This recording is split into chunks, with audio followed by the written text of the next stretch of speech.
Hola, es un placer tenerte aquí. Antes de comenzar, suscríbete al canal y dale like al vídeo. Me llamo Lucía Martín y durante años creí que mi vida era como una de esas novelas sin sobresaltos, una historia sencilla donde el amor bastaba para sostenerlo todo, pero ahora, al mirarme al espejo, ya no reconozco a la mujer que fui. Tengo 35 años, y hace 10 me casé con Javier, un hombre que juró amarme hasta el último aliento, con la voz firme y los ojos encendidos de pasión, frente a Dios y nuestras familias. Elegimos una vida sin extravagancias, un departamento modesto en las afueras, y tardes de domingo con películas y risas compartidas. Yo trabajaba como maestra de primaria, él en una empresa de seguros, y juntos construimos una rutina que me hacía sentir segura, protegida, amada. No éramos ricos ni teníamos grandes ambiciones, pero lo que nos unía parecía fuerte, inquebrantable, casi sagrado. Hoy, sin embargo, al recordar esos días, algo dentro de mí se rompe, porque no sabía que el amor también podía esconder veneno. Siempre pensé que nuestro matrimonio era estable, no perfecto, pero sí construido sobre bases sinceras.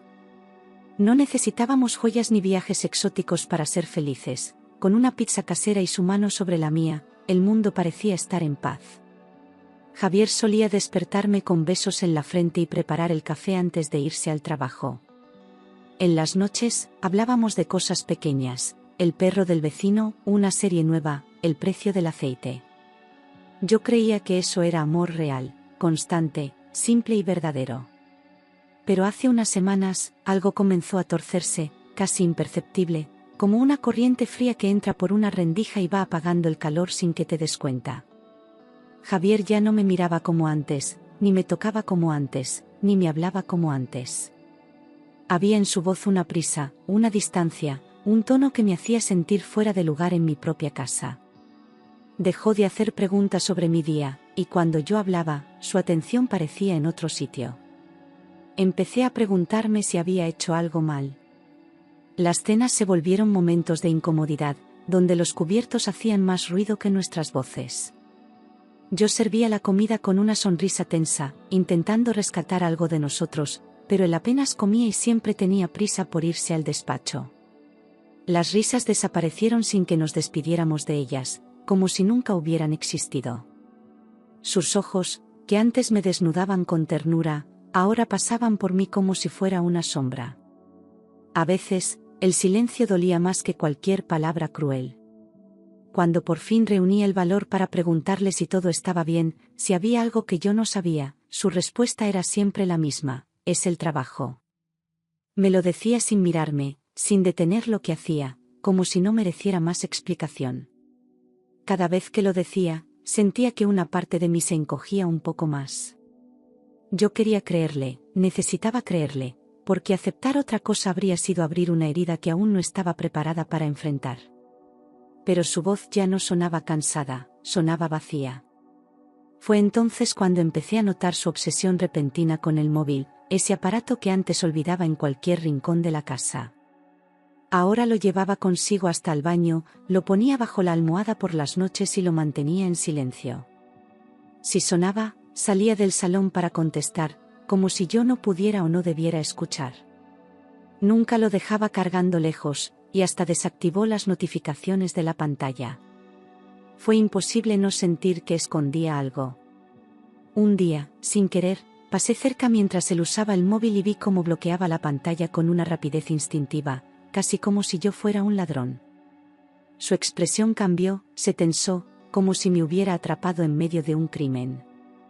Fingí no haber notado nada, pero mi corazón comenzó a latir con fuerza. Esa reacción no era la de alguien que solo revisa correos del trabajo. Empecé a observarlo con otros ojos, y el amor se fue tiñendo de desconfianza. Por las noches, fingía dormir solo para ver qué hacía, y lo vi varias veces escribiendo en la oscuridad, con la cara iluminada por la luz tenue del móvil. Sus dedos se movían rápido, y su expresión era concentrada, incluso nerviosa.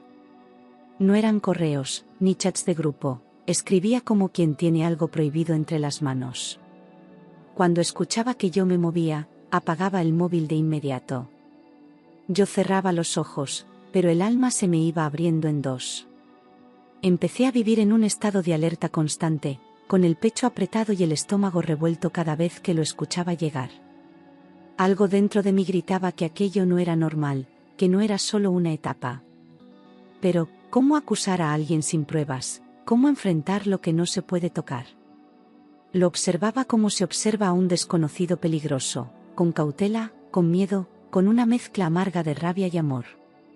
El presentimiento se hizo parte de mí, como una sombra que no me soltaba. Y entonces, una mañana como cualquier otra, ocurrió algo que cambió el curso de todo. Estaba en la cocina, preparando café, cuando escuché un golpe seco en el suelo del salón. Me asomé y vi a Javier agachado, maldiciendo por lo bajo, con su móvil roto entre las manos. Lo había dejado caer, y al levantarlo, el cristal estaba completamente agrietado. Me miró con fastidio, como si yo tuviera la culpa de que sus secretos hubieran tocado el suelo.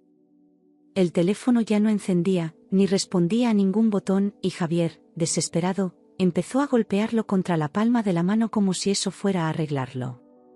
Se puso de pie furioso, murmurando que lo llevaría a reparar cuanto antes. Yo me ofrecí a ayudar, pero me fulminó con una mirada helada.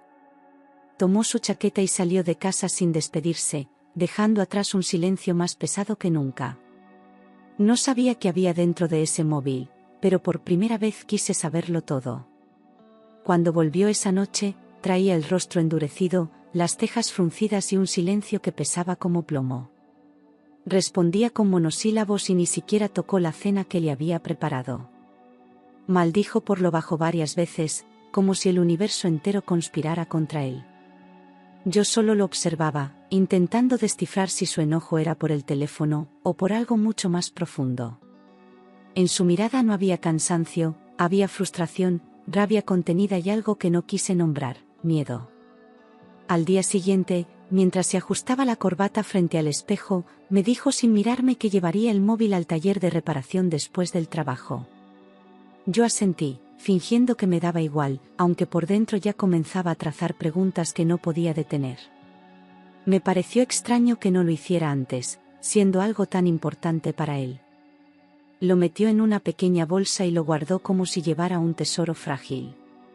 Yo ya no tenía dudas, algo en ese teléfono podía cambiarlo todo. 2 días después, mientras yo preparaba clase para mis alumnos, me llamó por teléfono con un tono tranquilo, casi indiferente. «Cariño, no voy a poder pasar por el taller, ¿podrías ir tú a recoger el móvil?», me dijo, como si me estuviera pidiendo pan. Me congelé, porque nunca me dejaba tocar ese aparato ni por accidente. Dudé unos segundos, pero logré decir que sí, con voz temblorosa. Cuando colgó, sentí como el corazón me golpeaba dentro del pecho como un tambor de guerra. Antes de salir para el trabajo, me entregó una hoja arrugada con los datos del taller y me dijo: «No te preocupes, solo diles que eres la esposa de Javier Ruiz». Lo dijo con naturalidad, como si nada importara, como si no ocultara nada. Sonrió de forma forzada, sin mirarme a los ojos, y me dio un beso en la mejilla que se sintió más frío que un adiós. Por primera vez sentí que me estaba poniendo una máscara delante. Y por dentro, yo ya no confiaba en nada. Durante todo el camino hasta el taller, no pude dejar de pensar en lo extraño que era que me pidiera algo así, el que siempre protegía su móvil como si fuera parte de su cuerpo. Me pregunté si realmente confiaba en mí o si no tenía otra opción. Algo no encajaba, algo estaba fuera de lugar, como una nota desafinada en medio de una canción. Aún así, seguí conduciendo, impulsada por una mezcla de ansiedad y una intuición que me gritaba que no diera media vuelta. Era ahora, o nunca. Cada semáforo en rojo parecía una señal del destino, una advertencia que yo no sabía interpretar. Miraba por la ventana y todo me parecía ajeno, como si estuviera en una ciudad desconocida, viviendo una vida que ya no era mía. Llevaba las manos apretadas al volante, como si soltarlo fuera a hacerme caer. Aquel trayecto, que apenas duraba 15 minutos, me pareció eterno. Cuando por fin aparqué frente al local, tuve que quedarme un momento sentada, respirando hondo, antes de entrar. Un chico joven, de rostro pálido y ojeras marcadas, salió del fondo del local en cuanto escuchó el timbre de la puerta. Me miró con desconfianza al principio, como si no esperara a nadie. ¿En qué puedo ayudarla?, preguntó, sin mucha energía. Le di el nombre de Javier Ruiz, y al oírlo, cambió por completo, su espalda se tensó y sus ojos se volvieron serios. Supe, en ese instante, que algo no estaba bien. Y él también lo sabía.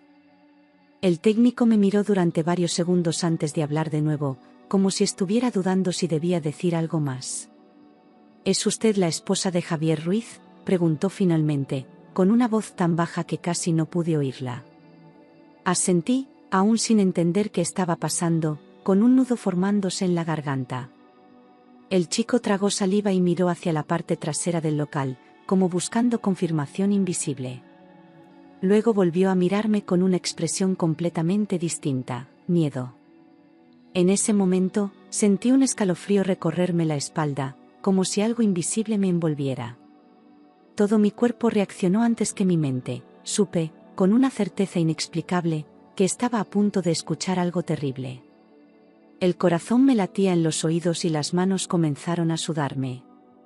¿Por qué está tan nervioso?, le pregunté, intentando sonar firme. Él no respondió de inmediato. Solo bajó la mirada, y después, muy despacio, me lo dijo. Señora, cancele las tarjetas, cambie las contraseñas y huya de inmediato. Esa fue su frase, seca, contundente, como un disparo al alma.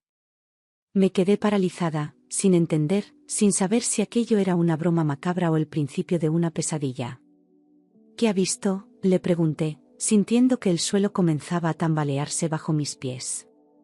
Él no respondió al instante, solo caminó hasta el mostrador, sacó el móvil reparado, y me lo mostró. Y lo que vi allí me rompió por dentro. Me quedé inmóvil, sin comprender del todo lo que acababa de escuchar. ¿Por qué dice eso?, logré preguntar, sintiendo como la voz me temblaba más que las manos. El técnico no me miraba directamente, como si temiera herirme con la verdad. A mi alrededor, el taller parecía desvanecerse, reducido a un zumbido lejano. Sentí que algo muy oscuro se estaba abriendo ante mí, algo que iba a cambiar mi vida para siempre. El chico respiró hondo, se pasó una mano por el cuello y encendió la pantalla del móvil con cuidado, como si sostuviera una bomba a punto de explotar. Mire usted misma, murmuró. En la pantalla aparecieron mensajes recientes, conversaciones privadas llenas de nombres, fechas y promesas. Él no añadió nada, me dejó ver. Y en ese instante, el aire se volvió pesado, y mi mundo comenzó a resquebrajarse. Había mensajes con una mujer llamada Sara, palabras cargadas de pasión y planes compartidos que me resultaban insoportables de leer. Ella le decía que lo amaba, que no aguantaba más, que lo quería solo para ella. Mis ojos corrían por las frases, incapaces de detenerse, mientras el corazón me golpeaba el pecho con violencia. Todo lo que yo creía conocer se desmoronaba frente a una pantalla. Javier tenía otra vida, y otro amor. Entre los mensajes, uno destacó sobre todos: no puedo esperar más, ¿cuándo lo harás? Sentí un nudo en el estómago tan fuerte que me dejó sin aire. No entendía a qué se referían, pero la pregunta me heló la sangre. El técnico me observaba con lástima, como si supiera lo que vendría después. Seguí deslizando el dedo, temblando, hasta encontrar la respuesta de Javier, y entonces lo comprendí todo. Pronto. Ya he comprado las gotas. Diré que fue un infarto. Esa línea se grabó en mi mente como una cicatriz ardiente. Me llevé la mano a la boca, intentando contener un grito que no salió. Las piernas me fallaron y tuve que apoyarme en el mostrador para no caer. El técnico me ofreció ayuda, pero yo solo podía mirar la pantalla, incapaz de asimilar que el hombre con el que dormía planeaba mi muerte. Quise cerrar los ojos, pero el horror seguía allí. Sentí como el cuerpo me temblaba entero, desde los dedos hasta la voz. El suelo parecía moverse bajo mis pies, y tuve que agarrarme al borde del mostrador para no caer. Todo giraba a mi alrededor, pero en mi cabeza solo resonaba una palabra: infarto. Quise pensar que era un error, una broma cruel, una conversación sacada de contexto. Pero el miedo no deja lugar para mentiras, el miedo reconoce la verdad aunque duela. El técnico continuó revisando los archivos del teléfono, y entre las imágenes encontradas apareció una fotografía de un documento. «Mire esto», dijo con voz baja. Era una póliza de seguro de vida recién contratada, y mi nombre aparecía claramente como beneficiaria. Noté que el aire se escapaba de mis pulmones mientras leía. Javier había planeado todo con precisión, amor, traición y muerte, en una misma jugada. Allí estaba, frío, innegable, Lucía Martín, beneficiaria, Javier Ruiz Álvarez. Sentí una mezcla de repulsión y vértigo, como si el alma quisiera salirse del cuerpo. Aquello no era solo una infidelidad, era una sentencia firmada. Yo era su inversión, su salida, su cifra en un papel. Nunca imaginé que mi nombre, el mismo que él decía con ternura, acabaría siendo parte de su plan para matarme. En la parte inferior del documento, el monto brillaba como un insulto, 300.000 euros. El técnico me explicó que la póliza se había firmado hacía apenas 2 meses, y yo recordé cómo Javier insistió en que actualizáramos nuestros papeles, por seguridad. Todo encajaba con precisión enfermiza. Lo había planeado todo mientras me abrazaba cada noche. En ese instante, entendí que si no salía de allí, podía ser demasiado tarde. El chico, al verme pálida y con los labios secos, me ofreció un vaso de agua que apenas pude sostener. Mis manos temblaban tanto que el cristal tintineaba contra mis dedos. Bebí un sorbo y sentí el sabor metálico del miedo en la lengua. No podía pensar con claridad, solo quería correr, desaparecer, borrar cada recuerdo de ese hombre. El técnico me miró con compasión, consciente de que acababa de salvar una vida sin proponérselo. Con las manos todavía temblorosas, saqué mi propio móvil y comencé a fotografiar cada conversación, cada captura, cada prueba que demostrara lo que estaba viendo. El técnico me observaba en silencio, comprendiendo la urgencia de mi gesto. Sentía que si no guardaba esas imágenes, la verdad se borraría con el siguiente respiro. Cada clic del obturador era como una pequeña victoria contra el miedo. Sabía que ese era el primer paso para salvarme. Cuando terminé, apenas pude articular palabra, pero logré decirle gracias con una voz quebrada que casi no me pertenecía. El chico asintió, sin buscar protagonismo, consciente del peso de lo que acababa de compartir conmigo. Le di la mano y sentí su pulso agitado, tan humano como el mío. Me miró con ojos llenos de compasión, pero también de advertencia. En ellos leí que no debía perder ni un segundo más. Salí del local sin mirar atrás, con las piernas rígidas y el corazón desbocado, temiendo que Javier pudiera aparecer en cualquier momento. El aire frío me golpeó el rostro, pero apenas lo sentí, estaba atrapada en una especie de niebla espesa hecha de miedo y urgencia. Caminé rápido, casi corriendo, hasta el coche. No sabía a dónde ir, solo sabía que tenía que alejarme. La palabra huir era lo único claro en mi mente.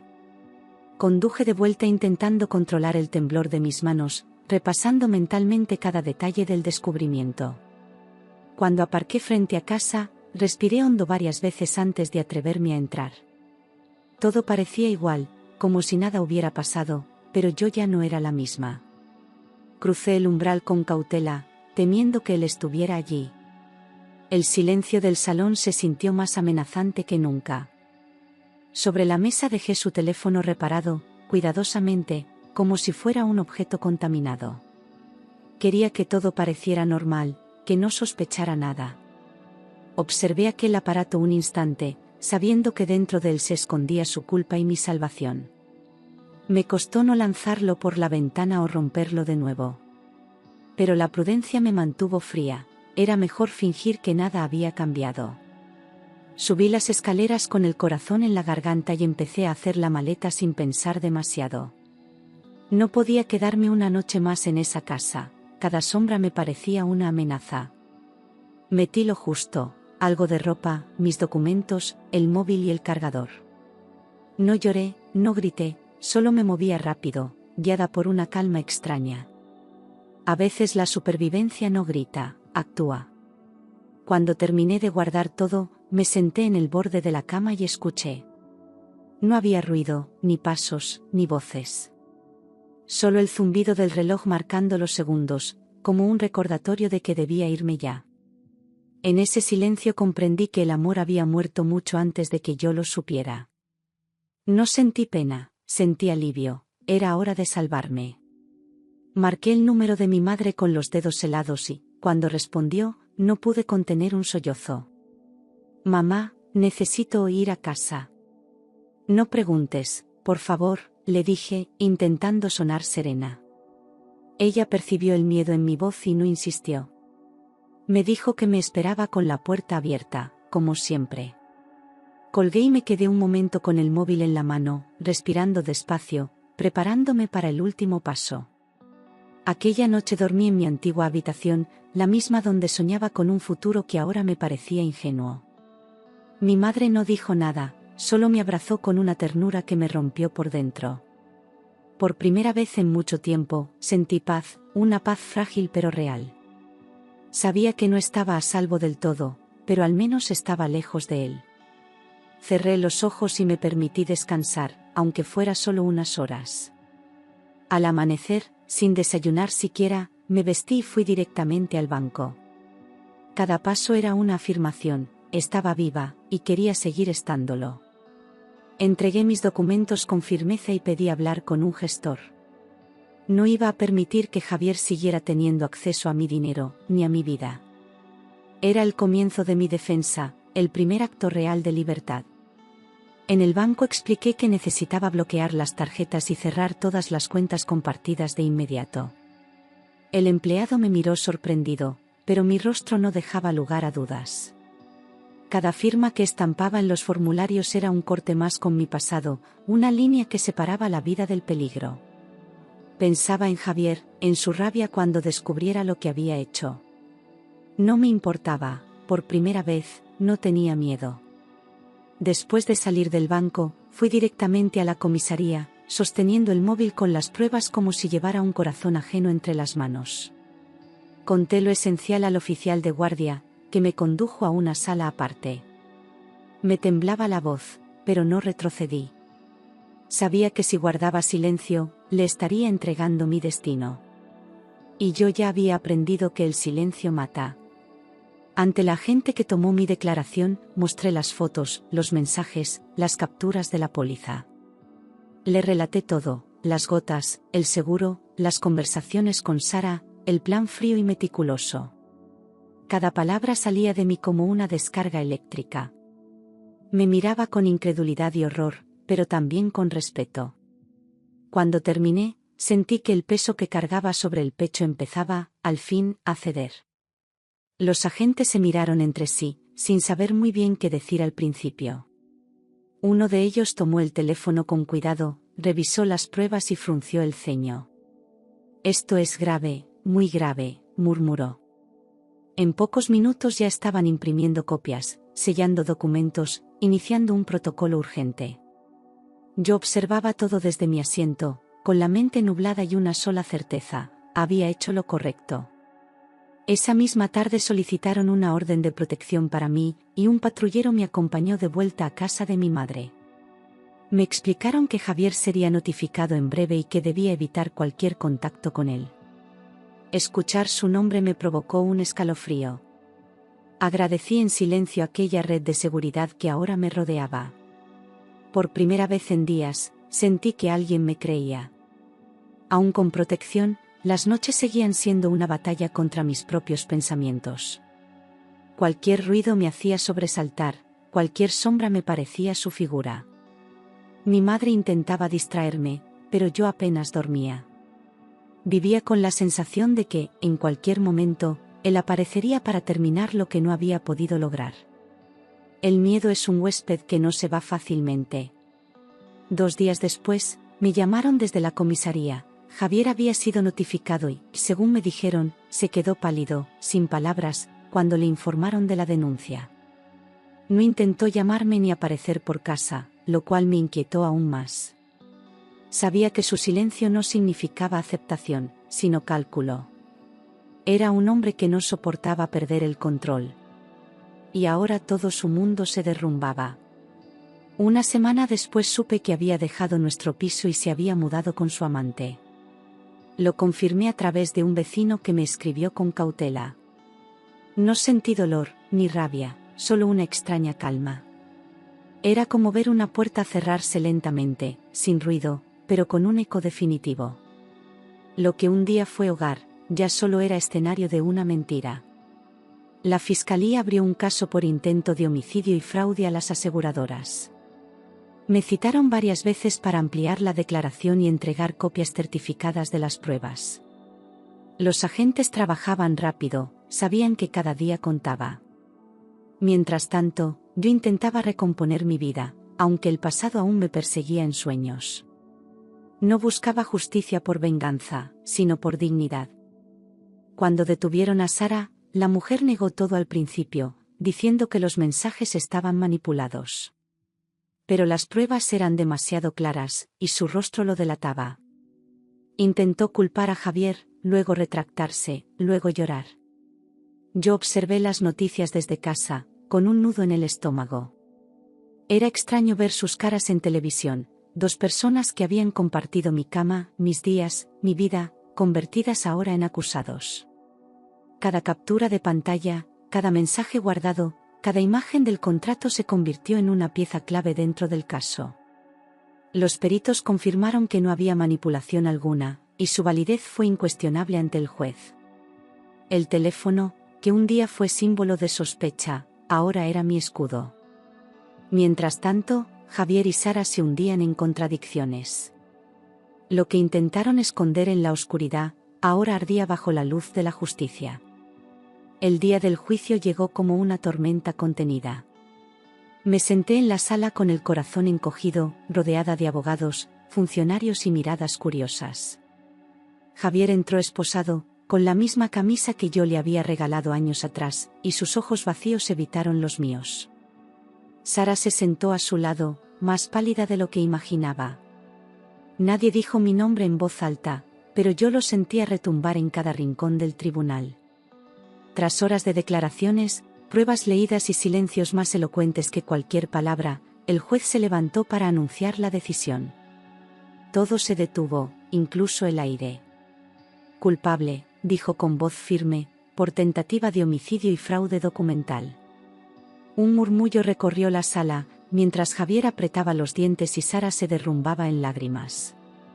Yo no lloré, no grité. Solo bajé la cabeza y respiré por primera vez sin miedo.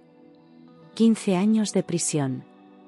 Esa fue la condena que cayó sobre el hombre al que había amado, al que había confiado mi vida. No mostró ni una palabra de arrepentimiento, ni una mirada de disculpa. Solo frialdad, como si aún creyera tener razón.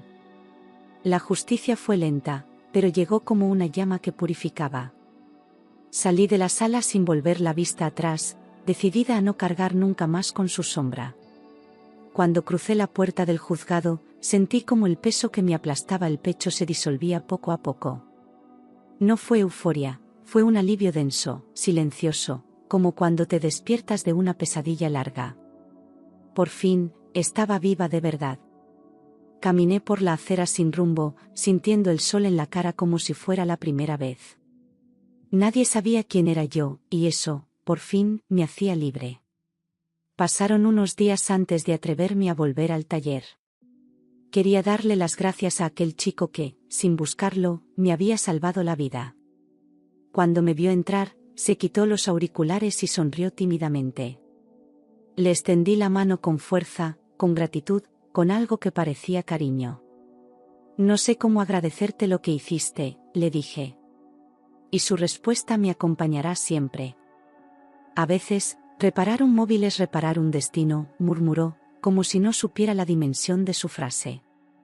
Me reí por primera vez en mucho tiempo, una risa suave, liberadora, sin dolor. Me ofreció un café, lo rechacé con cariño, pero me quedé un par de minutos más. Él no preguntó nada más, entendía que algunas heridas no necesitan ser explicadas. Me fui sabiendo que había encontrado un ángel en el lugar más inesperado. Pocos meses después, decidí dejar Madrid y empezar de nuevo en Valencia. No fue fácil empaquetar una vida, pero tampoco quise llevar nada que oliera a él. Alquilé un piso pequeño cerca del mar, con ventanas grandes y paredes blancas. Allí todo era distinto, los olores, los sonidos, el cielo. Me prometí que esa vez, la historia la escribiría yo. Encontré trabajo en una librería de barrio, de esas donde el silencio habla más que las palabras. La dueña, una mujer amable y solitaria, me recibió sin preguntas. Pasaba los días entre páginas, historias y café caliente, sintiendo como el alma volvía a su sitio. Nadie sabía mi pasado, y yo no necesitaba contarlo. Por primera vez, el presente era suficiente. Y entonces conocí a Andrés, un cliente habitual que venía cada semana a buscar novelas de historia. Tenía una mirada tranquila, una voz pausada y una risa que no pedía permiso. Empezamos hablando de libros, seguimos compartiendo cafés, y sin darme cuenta, comencé a esperar sus visitas. No me pidió nada, solo estuvo ahí, con una paciencia que curaba. El amor, cuando es verdadero, no entra como tormenta, llega como brisa. Con Andrés aprendí que el amor no siempre nace del fuego, a veces florece del silencio compartido y la mirada que no exige. Empecé a confiar de nuevo, no porque él lo pidiera, sino porque su presencia me devolvía la calma. Me mostró que no debía tener miedo de ser vulnerable, que el pasado no me definía. Con cada gesto, me ayudó a reconstruirme, ladrillo a ladrillo. Y yo, por fin, me permití amar sin dolor. Juntos construimos un hogar sencillo, sin fantasmas ni mentiras, donde el sonido de las risas reemplazó al eco del miedo. Aprendí a dejar las puertas abiertas sin sentir amenaza, y a dormir sin mirar el reloj. Pusimos plantas en la terraza y fotos nuevas en las paredes, llenando el espacio de vida. Andrés no ocupó un vacío, construyó conmigo algo nuevo. Y eso, después de todo, era la mayor victoria. A veces, cuando suena un teléfono de madrugada, todavía me estremezco. Hay heridas que no se cierran del todo, solo se acomodan en el cuerpo como cicatrices silenciosas. Pero ya no huyo de ellas, las reconozco, las acepto, las abrazo. Aprendí que sobrevivir no es olvidar, sino seguir viviendo con lo aprendido. Y yo he aprendido a no dejar nunca más que el amor me ciegue. Hoy puedo decirlo con la voz firme y el alma en paz: aquel día no solo descubrí la verdad, salvé mi vida. No fue suerte, fue instinto, fue coraje, fue amor propio. El infierno que viví me enseñó a reconocer la luz cuando llega. Y aunque no olvido lo que pasó, ahora camino sin miedo, con los ojos abiertos y el corazón entero. Porque sobreviví. Y eso, para mí, lo cambia todo. A veces me sorprendo a mí misma sonriendo sin motivo, mientras coloco libros en la estantería o limpio los cristales del escaparate. Ya no es una sonrisa fingida ni una defensa contra la sospecha. Es una sonrisa simple, natural, de esas que brotan cuando el alma está en paz. Nadie la provoca, nace sola. Y para mí, eso es una prueba de que he sanado más de lo que creía. He aprendido a caminar sola por las calles sin mirar hacia atrás, sin temer que una sombra conocida aparezca tras un coche aparcado. La libertad tiene un sabor extraño al principio, como si no la merecieras del todo. Pero luego te acostumbras, la haces tuya, y entiendes que vivir sin miedo no es un privilegio, es un derecho. Uno que me costó demasiado, pero que ahora defiendo con uñas y alma. A veces pienso en las mujeres que aún no saben lo que ocurre a su alrededor, las que aún creen que aman a alguien que las está destruyendo en silencio. Me gustaría abrazarlas, decirles que se puede salir, que la intuición no miente, que el miedo no es una exageración. Porque yo estuve ahí. Y si hoy estoy viva, es porque decidí escuchar ese temblor que se convirtió en mi salvación. No guardo odio por Javier. Sería como permitirle quedarse dentro de mí una vez más. Lo que hizo ya no tiene poder sobre mí. No olvido, pero tampoco permito que me consuma. Le quité el control el día en que decidí hablar, el día en que dejé de preguntarme, ¿por qué yo?, y comencé a decir, ¿y ahora qué voy a hacer con mi vida? Y desde entonces, cada día ha sido una respuesta. El amor, lo aprendí a golpes, no puede doler. No puede esconderse, ni manipular, ni controlar. El amor no tiene secretos que amenazan, ni silencios que matan. El amor no hace que temas por tu vida cuando la casa se oscurece. Andrés me enseñó eso sin decirlo, con sus gestos lentos, con su forma de escuchar sin interrumpir. Y gracias a él, también aprendí a escucharme a mí misma. A veces, en las tardes tranquilas, escribo pequeñas notas en un cuaderno azul. No busco contar lo que pasó, sino recordar quién soy ahora. Escribo sobre mi nueva rutina, sobre las flores que plantamos en el balcón, sobre las charlas con los clientes. Me regalo esas palabras como quien riega una planta. Porque aunque el pasado me marcó, soy yo quien decide cómo florezco. Conservo la cicatriz, sí, pero no la escondo. Es parte de mi historia, como el acento de una voz que ha aprendido a hablar más firme. Cuando alguien me pregunta por mi vida anterior, no entro en detalles, pero tampoco miento. No me avergüenzo de haber amado, ni de haber confiado. Me avergonzaría de haberme quedado. Pero no lo hice. Y eso me salvó. Hay noches en las que me despierto sobresaltada, con imágenes borrosas y el corazón acelerado. Pero ya no me paralizan. Me levanto, bebo un vaso de agua, y vuelvo a acostarme junto a alguien que respira en paz. No me abraza para calmarme, no necesita hacerlo. Mi calma está dentro de mí. Porque aprendí que el miedo no desaparece, se doma. Y ahora soy yo quien lleva las riendas. He perdonado a la mujer que fui. Aquella que dudó de sí misma, que quiso creer, que se aferró a una promesa vacía. No la juzgo. Ella hizo lo que pudo con lo que sabía en ese momento. La abrazo desde aquí, desde este presente donde soy más fuerte, más libre, más mía. Sin ella, sin su valentía herida, yo no estaría aquí. Y ahora, cuando cierro la librería por la noche y salgo de la mano de Andrés, sé que no todo final feliz necesita fuegos artificiales. A veces basta con caminar en silencio junto a alguien que no te miente. A veces basta con saber que llegaste a casa y que nadie quiere verte desaparecer. A veces basta con respirar y saber que estás viva. Y eso lo es todo.